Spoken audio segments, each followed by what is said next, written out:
You're listening to the Julius Collins and Sean Barnard Show on a Sunday afternoon, and we've gone so brave as to go live this week. Usually we record this, but we wanted to put a lot of pressure on the guests in the room. How you doing, Julius? I like it. I like it a lot. And boy, what a motley crew. I love it. It really is. I've got two of my uncles in the room, my Uncle Tony Barnard and my Uncle Troy Barnard. We'll talk to you, gents, in just a minute. And we also have my old business partner and friend, former friend, John Cosgrove. Yeah, I think it's all contingent on how this goes. Yep. And Aunt Vicky, who is sans microphone this morning. She's one of the elders in the family. But she was kind enough to join us in a picture, which I thought she was goes, cool. Gee, thanks. So we're going to be talking about a lot of different issues. Let's kind of go around the horn here. We'll introduce everybody and give you guys a chance to tell us kind of quickly who you are, and we certainly don't have to talk about where you work or all that jazz. But John, you might want to do a pitch for the business, certainly. Sure, I'm happy to do it. My name is John Cosgrove. As you can tell from my accent, I'm from about 20 blocks from here. Having moved there 20 years ago. Is that north or south of South Minneapolis? 16 years ago I moved here, so the accent has probably dimmed 0.5% since then. And after having served 8 years apprenticeship with Kieran Folliard of whiskey fame, I'm now running a couple of other different operations myself, some of which can be alcohol related depending on the type of day, but the main one being Voicehive, which is sort of, let's abbreviate it to event software. It's awesome, Voicehive. Yeah, and John and I met while he was working at Kieran's in the local, and through Kieran Folliard, and he was running, marketing and promotions over there? Yeah, like pretty that? much. I was, using my accent to get people to come into the bar, and then Kieran would keep them there. And had a great taste in music, because one of the first times we met, he was playing the Replacements in the pub, and so I was in an Irish bar nonetheless, yes, but it was still good. Uncle Tony Barnard is here as well. He is 12 years my senior. But he is number 6 in the family. Way to keep up. Yeah, it goes Terry, my dad, my Aunt Bobby, my Aunt Vicky, my Aunt Uncle Tom, Uncle Todd, and then Uncle Tony, who's here, number 6, and then Uncle Troy. But Tony started out North Side, and tell us a little bit about yourself and who you want to date. Well, I've always said that Ma took 6 times to get it right, but blew up the 7th time. Wow. But Wow. that's another subject. You got Vicky within fighting distance here. She's so the calm one. Now Bobby was here, I'd get hit. You get fired up. Yeah, Bobby is a little bit more violent, isn't she? I grew up on the North Side. I don't know. I remember good times there. I had a great time growing up there. Yep. Had a lot of fun. I don't know. You remember back in the day? Yep. I remember. We lived not too far from Raj and Jim's on 26th and Oliver. You guys lived right on 26th, but I remember at like 4 years old, popping down to Raj and Jim's to buy my parents cigarettes. Those are the days when they'd hand you the note, and this 4-year-old kid. I was probably still wearing diapers, knowing me, just more than anything that I was lazy. Exactly. Heading down to Raj and Jim's, and they hand you the cigarettes. And so we have Uncle Troy Barnard here. So Troy is the closest in age to me, 6 years my senior. And Troy, tell us about yourself and who you want to date. I didn't realize that this was like a celebrity dial-a-date type of program. I'm really just trying to hope to get you guys into long-term committed relationships. Yeah, I feel a little hoodwinked. Well, I've been your uncle for, 42 years now? I can't 43 and a half. 43 and a half. Counting? That is a very long time. Yes, I grew up on the North Side as well. I'm now a bartender and chauffeur, and just work 7 days a week, and, We've got company. Yeah, Johnny's daughter Mairead is in the house. Mairead, how old are you? Where'd you grow up? And who do you want to date? That's right. She's here hanging out with Papa today. But so we're gonna cover a lot of different topics and issues today. We want to get into a couple of things that are going on nationally. We'll run through those things. Then we want to talk and tell some of the old families from the North Side and some of the highlights of growing up in a big family. And I think in many ways how laughter got, any tough times that you guys had, a lot of laughter happened. And they're some of the best stories I've ever heard of the stories of our family and what they did to get a rise out of each other. And not always intentionally, but some great stories. So we'll get into that. And then everybody in the room is a fan of music. And, we're going to talk about our music influences and specifically get into the Twin Cities music scene as well, and what kind of music we listen to, what we like, the bands past and present that we were influenced by. So we're going to jump in right now and address a couple of different topics. Yes, As per show protocol, we'll just do this, and maybe a couple of these guys will be inclined to chime in on a couple of these things. But we wanted to talk, or at least touch base on some of the former Mayor Giuliani's comments recently about how the president doesn't love America and that he does. And then he doubled and tripled down, so we'll get into that. And then I think we'd like to address some of the O'Reilly kerfuffle here recently regarding his holy war comments and some of the fallout after that. And of course, we're going to get some Uncle Troy Barr stories. Uncle Troy's going to let it out, man. He's going to let us in, and then we're going to talk music. So let's throw it over to you, and you can get us rolling on these subjects. Yeah, I think we jump into Giuliani first. I just thought it was, it's just one of those things. No matter which side of the political aisle you're on, saying about your competitor, they don't love America. I mean, you're really serving the highest office in America and in the world. It's like, if that's not loving your country, what is? I mean, but I said to you the other day when we were talking about this, I said, first of all, I think you got to define what America is. I mean, this is how I break it down. What is America nowadays? Well, America is a place where we still have the right to, vote in our elected officials that are supposed to be there to represent us. But we're also in a situation where our forefathers, I don't think, envisioned America to be the way it is today, which is on both sides of the aisle. It's deeply affected by money, by the lobbyists. Whether it's the Koch brothers on the conservative side or everybody else on the left side that are influencing the way that the advertising happens, the way that the votes get handled, and the representatives that we vote for then get pushed into, making a decision one way or the other based on the money that's lying in their pockets. And so, I mean, just to define what America is, it really is a place where a small amount of people, and again, on both sides, in my opinion, a small amount of people are really controlling the rest of us and what happens in America. And I guess for me, I lean to the left, is probably pretty obvious at this point on the show. But the challenge to me is to say that he doesn't love America. I'd have to say, if I had to choose between the two, Giuliani spent most of his time working for the top 1%. That's been his focus. It's been, how do I support the elite Americans, the ones that have the money and have the control and have the power. To me, I guess I'd probably take the guy who's the utilitarianistic guy, which is the greatest good for the greatest amount of people, in Obama, who's actually done more in his presidency to give people equal opportunity, whether it's in marriage for gay people, or whether it's for education, or whether it's for health care. I contend, and Julius, you can chime in on this, but if you really want to be number one in the world, shouldn't the goal be to be the healthiest, to have the smartest people via education? Isn't that an American thing to do? Isn't that the right thing to do? Well, you can't control smart people, though. Well, that's brilliantly stated. I mean, there's no doubt there's an anti-intellectual element to that party to begin with. So I think that really speaks volumes about what we're talking about here, is that how we distract you and convince you that gaining any type of functional knowledge on any issue is not worth your time. I always use the analogy, this is going on over here. You got shiny stuff going over here. But this is what we're doing over here. And we'll keep the white people and the black people fighting, the rich and the poor fighting, and this and that fighting, to keep it off what's going on. Well, I think it's astonishing to know that 1%, not 1% owns the lion's share of the income here coming very shortly. So this should be astonishing to more people than just us. But I fear that people are more focused on other things than that. Well, the challenge comes that if you take the side of it's gotten to a point where it's just not a fair playing field anymore, then you're a socialist, right? Instead of being a humanist that just says, look, it's 30 years ago, the average CEO made 30 times what their average employer made, and now it's 350 times in just 30 years. At what point is the playing field not even fair, so a person on the bottom side even has a chance to be in the middle class? Okay, two things. Yeah. I am, you know me, I'm a big First Amendment guy. So that you know, you can say whatever the hell you want to. You should be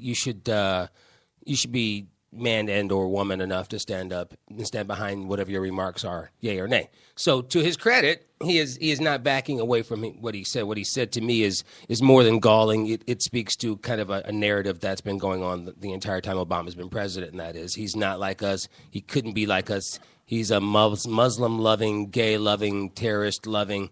Meanwhile, everything he does is antithetical to that. So it speaks to what people are willing to believe. And this guy knows that there's a large enough segment of America that's willing to believe this nonsense, even if it goes refuted time after time again. So what does it really mean? What does it mean when this guy stomps his feet and says he doesn't love America? And then you know, where do we go from there? I just think he needs to be slapped. That's just on a personal level. But slapping is the first part. Violence is not optional. You know, I realize that. if I could chip in for a second, it feels like Giuliani is yesterday's news. Long has been a has been. Yes. And, you know, you want to get attention. Our friend that mostly appear on Fox News are good at this. If you want to get attention, say something outrageous, and it gets you on the news, and it gets people talking about you, and suddenly you become relevant again. To me, I go back to, and I have this saying, and it's been with me a long time, and it means it can be applied in this situation. Consider the source. Giuliani is not holding office. He has nothing to lose. He's not going to win the election. He's probably going to run. If he does, he'll get a little bit of attention on the stomping ground, and that's it. To me, it's irrelevant. We should be treating it as irrelevant and move on. And what's amazing, however, and a guy who is running for office and running for the presidency, at least it'll be revealed soon, is our neighbor to the east, Scott Walker, who just said, and I quote, "I didn't know that Obama was a Christian." Yeah, I heard that. I got a chuckle out of that. But again, that's what I kind of meant when I said, what's going on here? What's I working? It's just the kind of continuation of that same kind of theme, which is we don't know if he's a Christian or not. And first of all, who decides who's a Christian and who's enough Christian and or otherwise? So that whole thing is ridiculous. To say that. What was more disturbing for me this week was Mitch McConnell putting letting the balloon up. The economy is starting to take off, and we're in office. Do you think that's a coincidence? To me, that's more disturbing because, again, these subtle little messages that are coming in are starting to play with people's minds. And, you know, because they're not being given the time to process these thoughts, hang on, he has a point. Republicans just got elected and the economy's doing well again. That none of this happens instantly. It's Exactly. all a long-term process. And so it's all these little messages that are coming out. Nice and slowly, just, what are we, 2 years before the election? Economy was doing better before the Republicans got in. Well, yeah, Haley Barbour was on this morning. Former governor or current governor of Mississippi?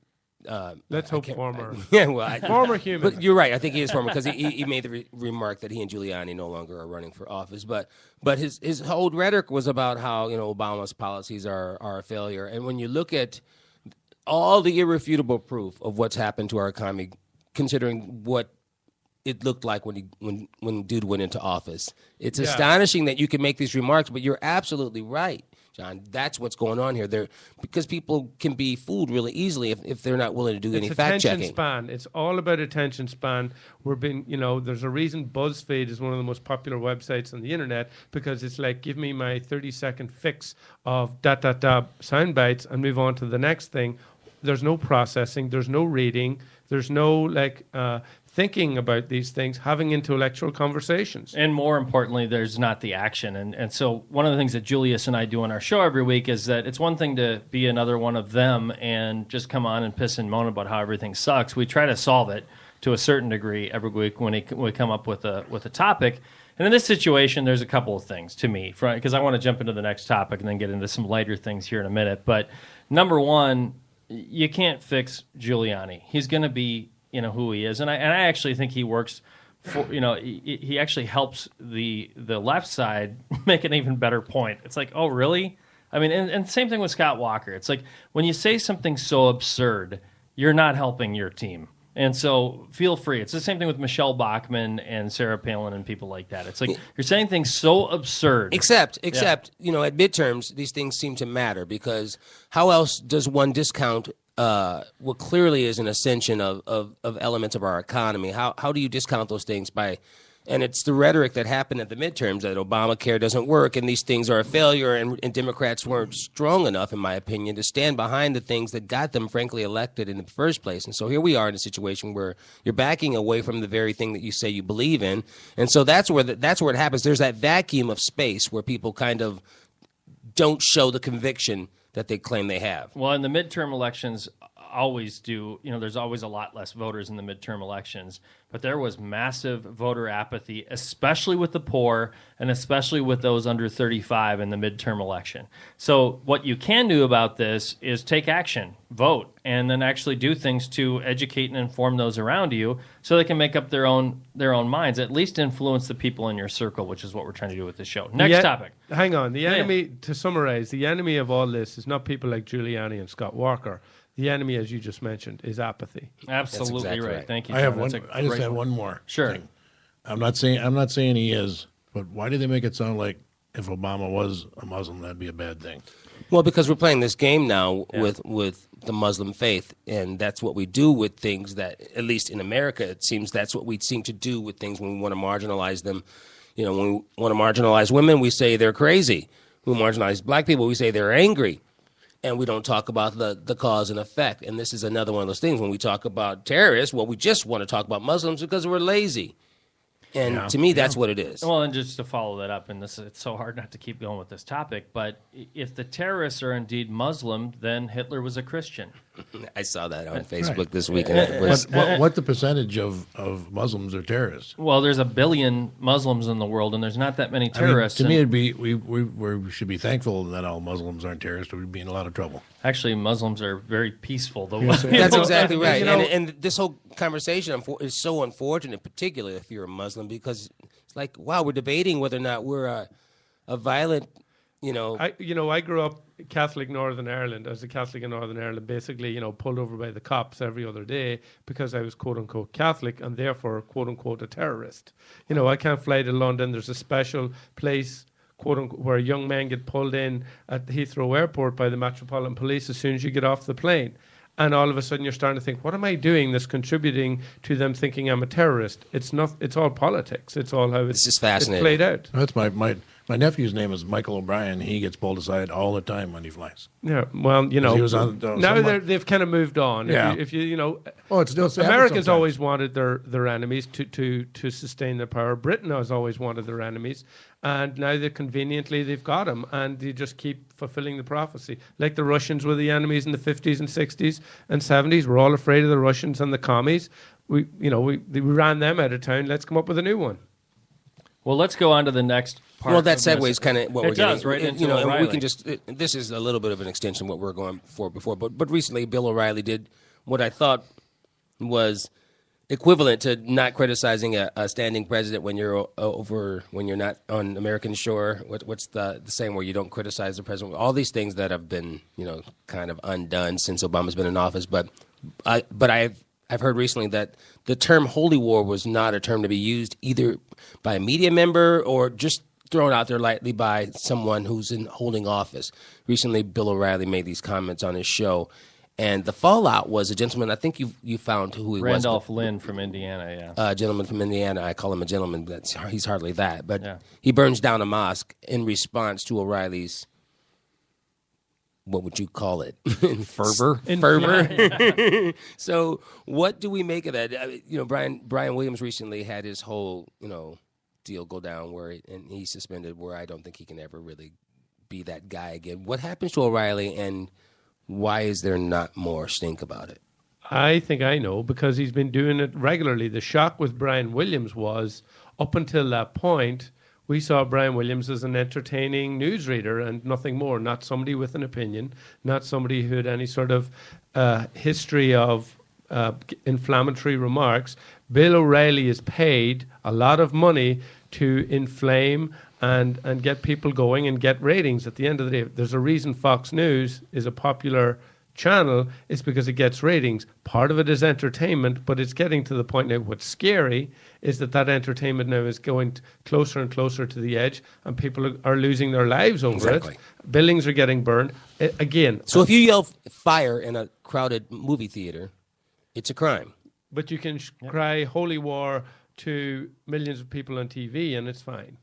That's the dichotomy I just can't wrap my mind around, but that appears to be where we are. So I was just curious about how you guys felt about that. There seems to be not enough heat on that guy. Somebody also needs to remind Bill O'Reilly, if he claims Irish heritage, that he's defaming Irish heritage every time he opens his mouth and takes a position on the right, as far right as he does, because the Irish come over here as fourth-class citizens, treated like dirt, and how quickly they forget where he comes from, and yet he proudly goes on Irish TV and talks about his Irish heritage until the Irish media say, "Hang on, here's your position. What do you say about that?" Almost shocked that someone would actually see something he said in Ireland. We actually have TVs over there, shockingly.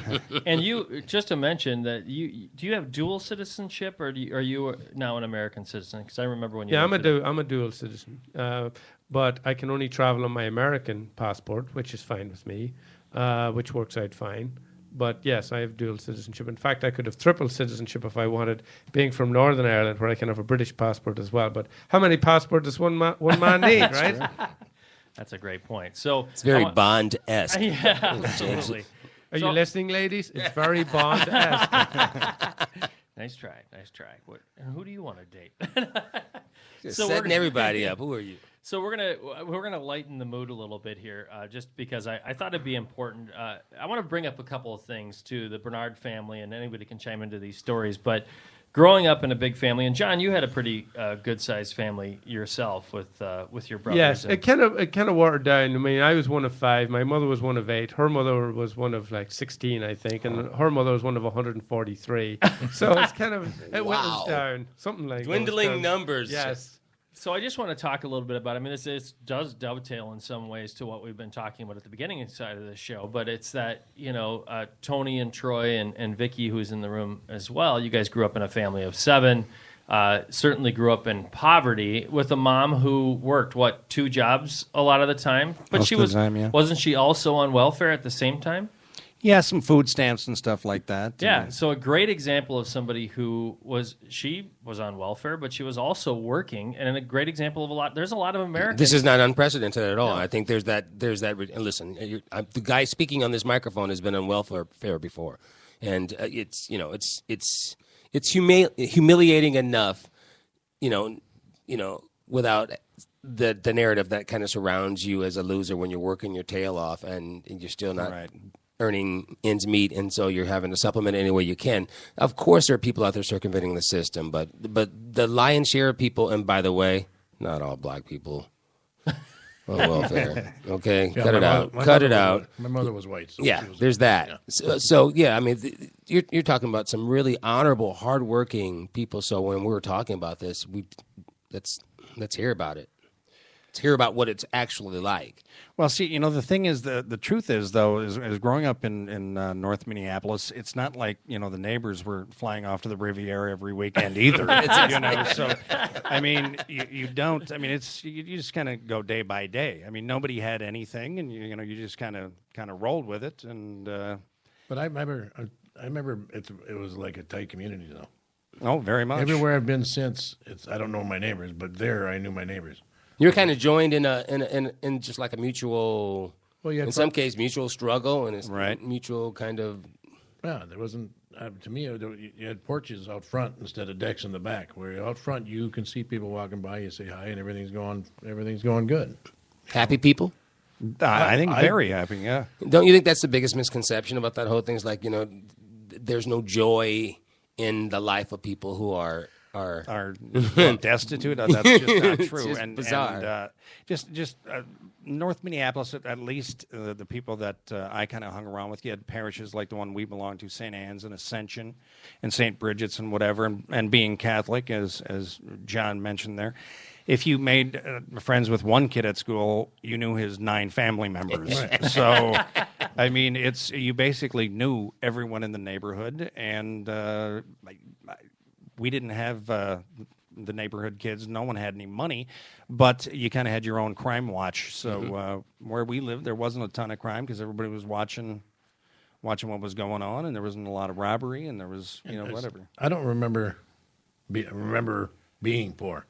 I mean, that's the way everybody around me was poor. I didn't know any rich kids, so what I had, they had, and we shared. And I built bikes. You know, you go down there, get 14 bikes, put one together, and you got a bike. I was one of those kids. You know, I had to have my buddies do it because I can't put anything together. You have pancakes 3 nights in a row for dinner. It's great. Yeah, and I loved it. You know, I don't know. I had a good time. Well, that's the amazing thing about it is that I think sometimes people see where you're from, and it's a little funny to me because you look at North Minneapolis where you guys grew up.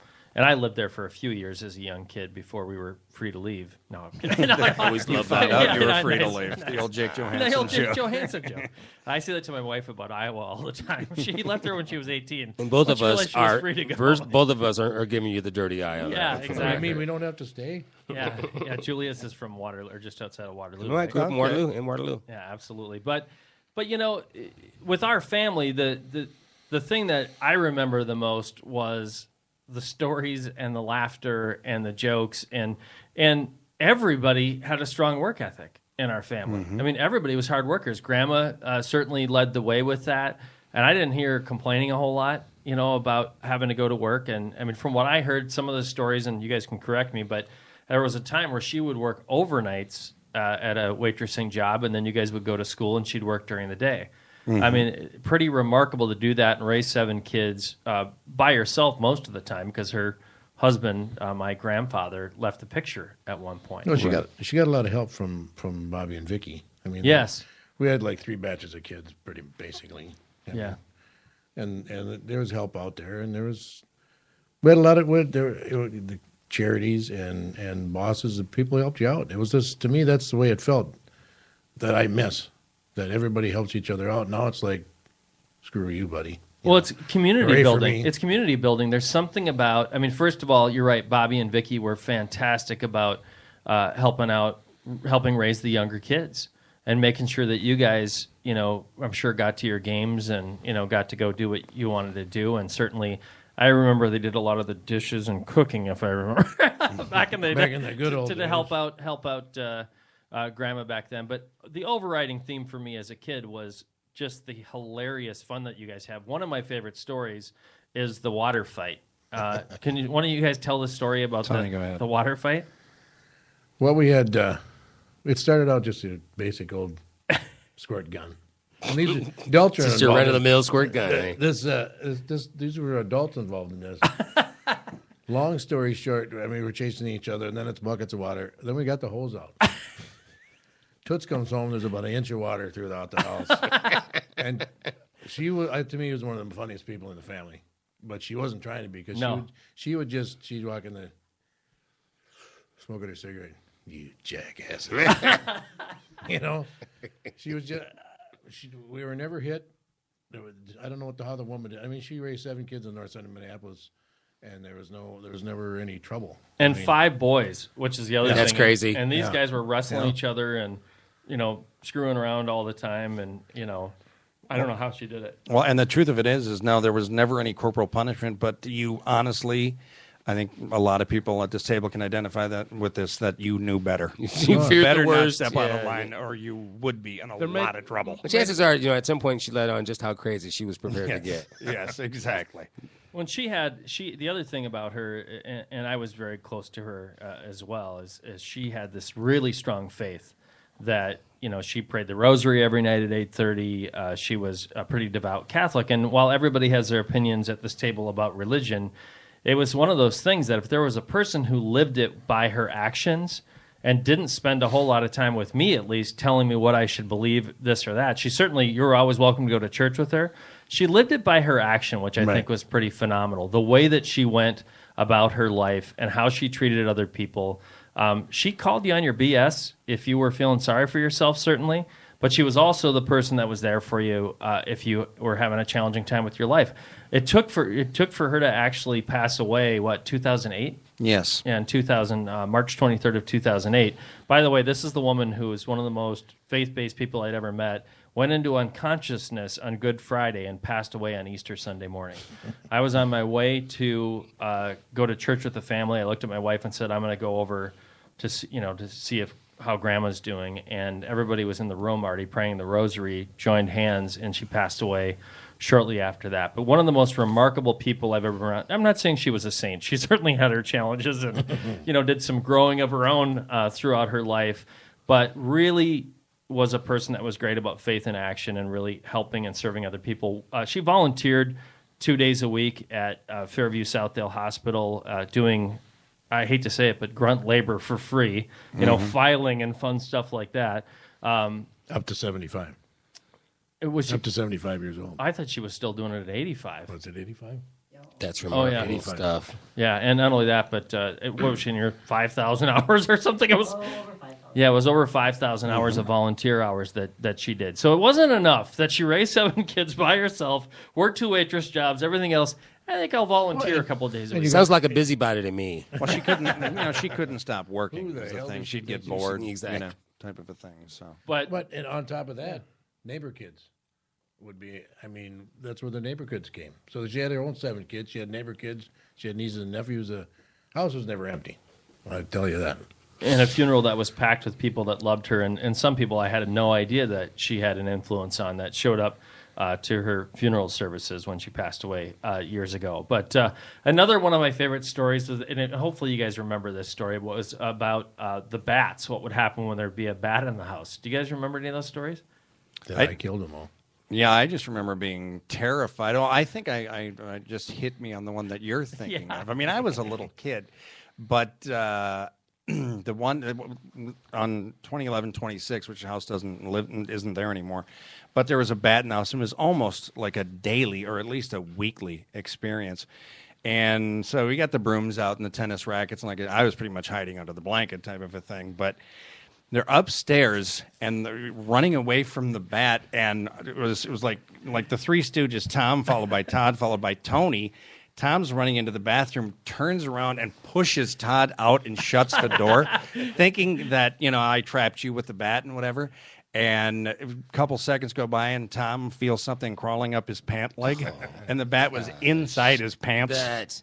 It was just creepy as. But, That just makes me squirm. It just still gives me the willies. Bats scare me. So, yeah. And the last one, and then I think we'll go on to some other topics. Well, Yeah. we'd be remiss if we didn't get a couple of bar stories from John. From Let's just say John has alcohol enterprising scenarios, and John has bar stories. We've got to get it. And Troy, too. Pardon me. Uncle Troy has some. Well, I'm sure John does as well. But That's what I'm saying. We'll get the two of you to They give both your spent some time. best story, alcohol related. The last one, and that was one of my favorites. And Troy, I don't know if you were too young for this one, but when my parents were first courting, when they were dating, my Aunt Bobby had met my Uncle Pat. I don't know if they were married yet or if they were just dating as well. They were married at that point. So they decided that they would all play a little joke on my mom, who had just started the dating process. Can you imagine coming in as an outsider to this crazy family who's already they're already full of BS and everything already? Uncle Pat decides to rent a vampire costume and kept running through the room as a vampire, and nobody else, everybody else was in on the joke, so they just didn't say a word when he did it. I mean, can you imagine? Who does stuff like that? Pat, by the way, does. Pat. So Pat is just one of those guys that uncle by marriage, but another guy, teacher. We're at Patrick Henry. Is that where he started at Minneapolis North, taught special ed his whole life, and then moved to Patrick Henry. Yes. Yeah, and just a phenomenal teacher, phenomenal human being. One of the nicest things he did for me one Christmas was wire some money to me when I was dirt poor, just to make sure that I had some kind of decent Christmas. Another fantastic guy in our extended family. So, bar stories. I think you could tell. Do you want to tell the one at Mall of America? What happened? Yes, and ironically, Tony's son Harrison works for this gentleman now. A friend of mine named Alonzo. I'm working at the sports bar at the Mall of America. There was a front bar, main bar, and I was working at the back bar. And quickly, I think Tony can testify for this, Alonzo is one of the baddest guys you'd ever want to meet. I mean, a street fight, there's few people I know Well, if you're going to that be, a good fighter, having a name like Alonzo. and also too, I mean, he trained military police in hand-to-hand combat, so he's that type of a guy, right? Sounds like a softie. Yes, he's a real, and he's a great guy and he's a good friend, but you would really not want to. You wouldn't want to call him a softie. No, you wouldn't want to call him a softie. And a guy comes in one day and says, "Yeah, I'd like to speak to a manager and whatever." So Alonzo goes over to him and is, what can I do for you, type of thing. And the guy says, "Yeah, my name is Tom Barnard from the KQ Morning Show, and I'm going to run up a tab, and I don't pay for my food or my drinks." Oh, wow. And Alonzo said, "Oh, is that right?" And the guy said, "Yeah, that's now right." Now that I would have liked to have been there for. And Get him, so, I Alonzo. mean, Have some. Yeah, the point of the story is just the incredible bad luck. Talk about winning the bad luck lottery. Alonzo points to me at the back bar and he says, "Can you tell me who that is right there?" And the guy says, "Who?" "That guy right there that I'm pointing at right there." And he's like, I the bartender? "That SOB right there, who is that?" Guy says, "I have no clue who that is." And Alonzo kind of physically removed him from the premises. Oh, my God. But it is just what incredible bad luck that would be to run into that. But I can only imagine the stories that ensued, but that could have been can't miss theater. Absolutely. Johnny, I'm Come going on, to ask John, you what do a you question got? in just a minute. But first, I'm going to mention that this is the Alive and Social Network. You can get us on iTunes, hopefully soon to be on iHeartRadio. We have several shows on the network. We have Jim Suhan from the Star Tribune. He does a show a few times a week at SuhanUnfiltered.com. He also does that with Michael Russo, the hockey writer from Star Tribune. He does that show with Michael once a week. We also have Rusty Gatenby, who spent 30 years at KSTP TV. He does a show called the Rusty Gatenby Review, but now also does a morning show called the Twin Cities Hit Show every morning at 9:30 on the Alive and Social Network. We have the Minnesota Pubcast, which is a show that's done a couple times a week over at O'Gara's Irish Pub. Live band karaoke Friday nights, and I'll drop in a couple of these other shows here. I'll mention those at the end of the show today. Johnny, I want to hear a story, your favorite Irish bar story in Ireland, and then I want to hear one from stateside. Well, you see, growing up in the middle of nowhere, in Fermanagh, the pub was as much part of the community as the church and the local Gaelic football field, where most of the local activity carried on. So seeing kids running around the bar was never that surprising. When I moved here to the States in '99 and started working in the bars here, I quickly realized that there's a different dynamic here in the bar scene. And alcohol, thanks to our prohibition back in the day when the Irish and German immigrants needed to be put in their place, has kind of messed up the whole relationship between social skills and alcohol. And so you guys here are still a little weird about alcohol, which I still find fascinating, that, you can send a man to war, but you can't let him go have a beer. But when I was managing the local... Seems to me like you're pointing out American hypocrisy here, but go on, John. Don't worry, there's plenty in Ireland too to go around. They're having the same-sex marriage constitutional amendment vote on the 22nd of May. So if you're listening to this, Ireland, please show the world you're a little more tolerant than Alabama. Anyway. Well, I was just going to say, even after we've shown the world, Alabama refuses to listen. So. I know. So then, I'm managing the bar at the local one night, and the Chicago White Sox were in town. This was back when they were good, and Big Frank Thomas was playing for the Chicago White Sox. And they had on a Saturday night, they had reserved an entire side of the bar.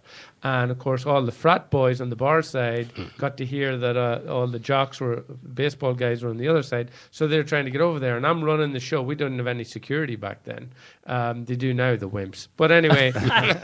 So I had 70 staff and a bar full of 600 people and no security. And so you had these frat boys trying to get in there. I don't know what shots they were doing, but they're trying to get in. I'm like, sorry, guys, no one's getting in there.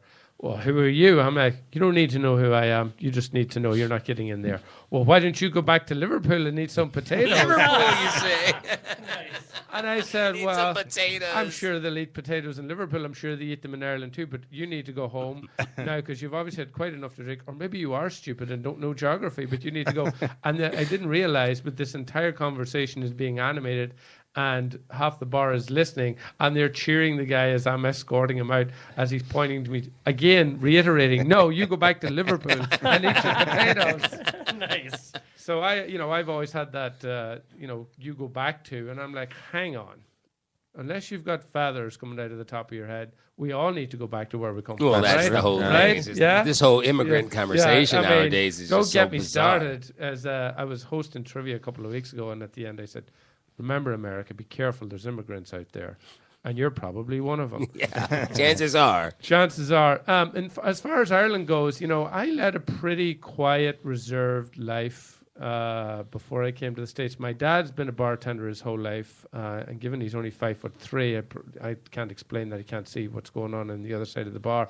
But the first couple of pints that I've ever had were probably served by him. So this whole taboo, energy around alcohol that you have over here, we don't really have that. At the same time, on the other end of things, because alcohol's freely available, you have probably a higher percentage of drink problems going on.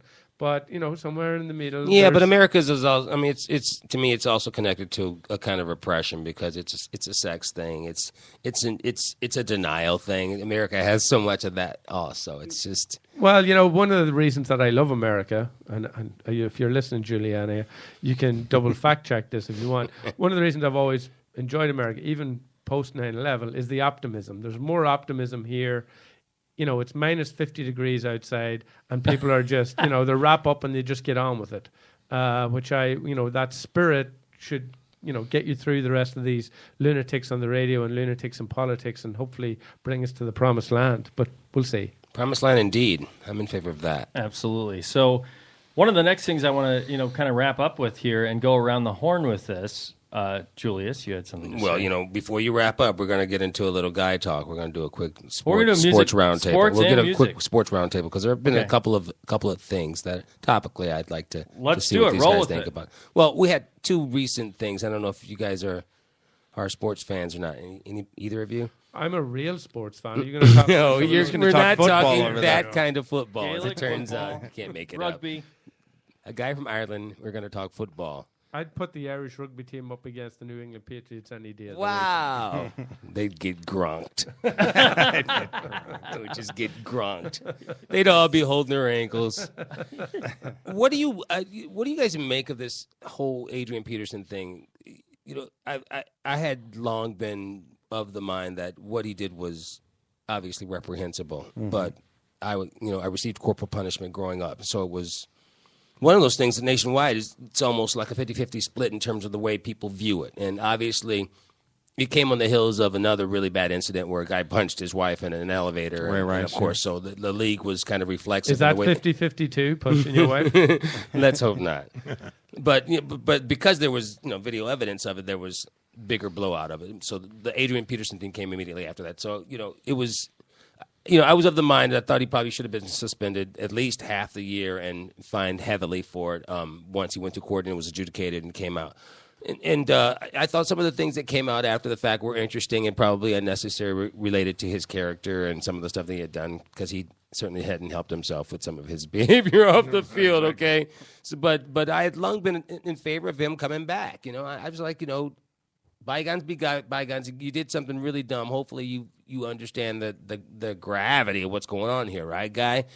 But his recent remarks about feeling uneasy about coming back really pissed me off because I'm thinking to myself, what else should happen? I mean, why is it so difficult for you to fathom how that'd be uneasy for number one, your son, number one, your son and his mother, and then secondly, an institution like the Minnesota Vikings, who in the end are going to protect their own. I think it might be a little bit of the Tiger Woods in there. Tiger Woods, the whole Tiger Woods incident showed us what a bubble these professional sports guys live in, and they're not really living in the quote-unquote real world.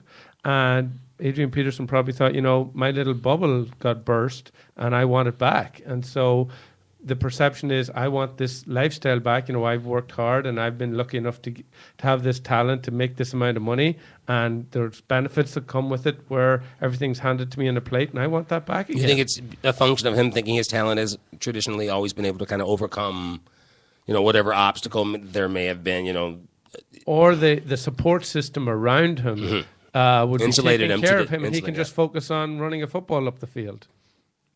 To me, he doesn't seem particularly Well, we know he ain't bright. upset about it. Like he didn't do anything wrong. Well, That's that's the the way I part was that makes brought me up. think he's just not very bright, because I don't know how after all this outrage he could not think. Well, and after counseling, I mean, he had some court-ordered stuff that he had to do. So, I mean, after that, I mean, clearly somebody's illuminated to him how this is not acceptable. And, if he's taking parenting classes, somebody said something to him about it. Yeah, Uncle Troy? What's interesting to me is, he was suspended for, committing a crime and whatever. But now he's saying, well, I don't know if I want to come back. Well, if you commit a crime, I don't know if you get a lot of options. I mean, if you get sentenced, well, I don't want to go to that jail. I'd rather go over here type Again, of that's thing. the bubble thing. Exactly. I don't really think that you get a choice. But Well, there aren't a lot of occupations where you can actually get away with some of the stuff that professional athletes get away with. And that's wrong. But just two things. I think that this is not just Adrian Peterson. It's a lot of people in general, celebrities as it is. It's not so much that I'm sorry. I'm sorry that you caught me. Yeah. And now I have to make amends and whatever. All I really know, though, is that the Vikings are probably screwed, because he probably won't be coming back, and they're not going to get much for him. For him, it's not optional. I mean, he's under contract. They have his rights. So it's a $15 million cap hit. So that's what's going to make this interesting is how they were going to have to make a decision regarding restructuring his contract or making it more cap friendly going forward anyway. Right. But He's not going to take the pay cut, though. But so there you go. So there's the standoff. If he doesn't take the pay cut, they don't want to release him now that it's out there, and that's, I think, there are people kind of poisoning the waters, or at least sending.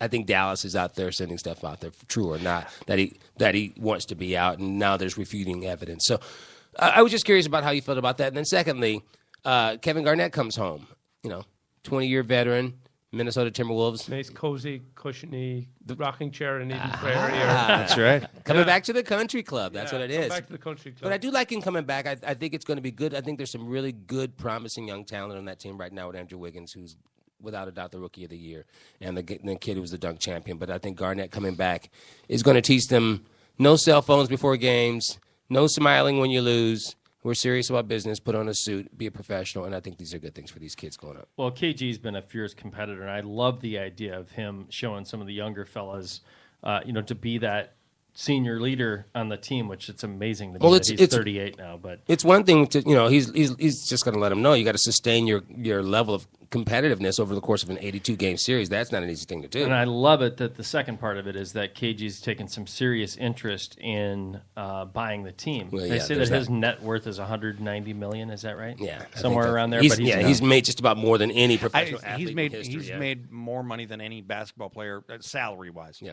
More than Michael Jordan even. Yeah. Oh, yeah. So I love it from that play as well. And it's a good marketing thing. It suckered me in, at least. I mean, I haven't been to a Wolves game in a couple of years, and I'm not a big NBA guy. I love college basketball. Never been a big NBA guy, except for the fact when KG was here. I went to tons of games because that guy. He was lunch pail. Oh, he was. Yeah. He was. He was sweating 10 minutes into the game. He was nothing but hustle and hard work. And I love that about him. Yeah, I think people really respected his approach to playing and his intensity with which he played. But the question is, the NBA wonks will say, well, you got rid of a guy in his prime in Thad Young, who, in my opinion, was not going to be the kind of guy you could use going forward at the 4 position. And we're getting too into basketball. But I think bringing KG back obviously will help a little bit on the floor, but it's all about what's going on in that locker room and in those practices. Well, quickly, Thaddeus Young was not a guy you wanted to pay $10 million to next year. And I think Flip knew 6 is fine. Flip was 10 terrified is he was going to fine. opt back in on that contract. He's like, we can't pay this guy. Exactly. And KG quickly, what he's going to do is not going to show up in the box score. But Andrew Wiggins, who was just amazing, he might have a little problem having some fire in his belly. I think KG will put that. Zach LaVine needs some work on his shooting. I think the stuff he's going to do literally in the clubhouse, and it might be going back to punching people. Somebody's going to get punched more than likely. But I'm guaranteeing. I'm going to put this out there. I'm going to go out on a limb and say it won't be Peck. He won't be punching Peck. That would be a bold move. Now, if he wants to punch somebody, punch Peck. I respect you. Even KG knows you have to pick your spots. You got your limitation. Yeah, Type of a thing. Well, that's exciting. I think there's exciting news on the sports front here in our beloved Twin Cities. I think so. Absolutely. We have about 10 minutes left. I want to highlight a couple of the other shows in the network, and then we'll bounce into Twin Cities music scene, past and present. A couple of the other shows on the network are Foodie Friday with BT, who was Brian Turner on Cities 97. He's now with Go 96. BT What up, and BT? his daughter Lydia. Doing a fun show with them every Friday. We've got the Great Northern Sex Cast through My friends favorite of mine. show. That's Don't- they're no not faces, actually- Uncle Troy. They're not actually recording people having sex. It's just Oh. it's a show about sexuality. Pretty clean, but I have blushed a couple of times. Does that come with visual? Not yet, Troy. We don't That's have the phase visual. 2. We need to get the budget up so we can All right. make that Live happen. stream, vid stream.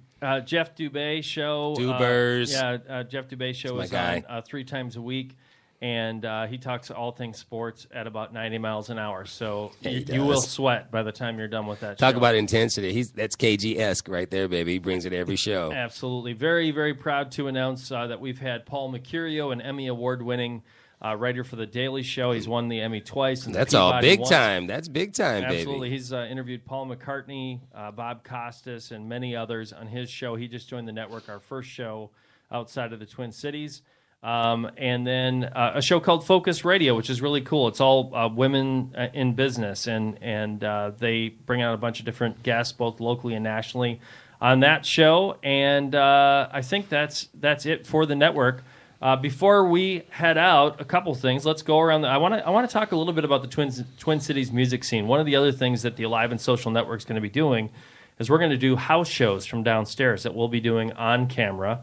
As well as, and we're not just going to do camera, we're going to do audio too, John. You will hear it. We just figured it's music. Why not give them the audio as well? So that'll be coming up relatively soon. We're hoping to do it Wednesday, but we're probably shooting for the Wednesday following, and everybody in this room is welcome to come back and hang out and watch that happen. But one of the reasons why we're doing that is to elevate the Twin Cities music scene.